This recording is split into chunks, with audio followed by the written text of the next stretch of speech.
Working on this concept of an eyeball. This will be the third version of it that I've made. I'm going to update the colors to be a bit more subtle in this version. There's 4 different leathers that go into this design. 80 hexagons and 12 pentagons need to be stamped out. This is the pupil right here. It took about an hour to stamp everything out. These are all the sails that need to be stitched together. The only thing left to do now is jump in and start sewing. I got about this far and I realized I wanted to actually change up the design a little bit. So I stamped out a few extra sails and mixed up the color palette to make the pupil pop a little bit more. The hole for the ball bladder is right in the center of the pupil.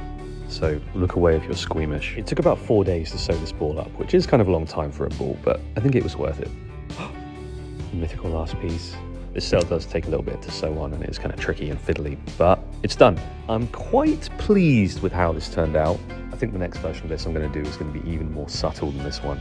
I might try and stain some of the brown leather I have with coffee to see if that adds enough contrast.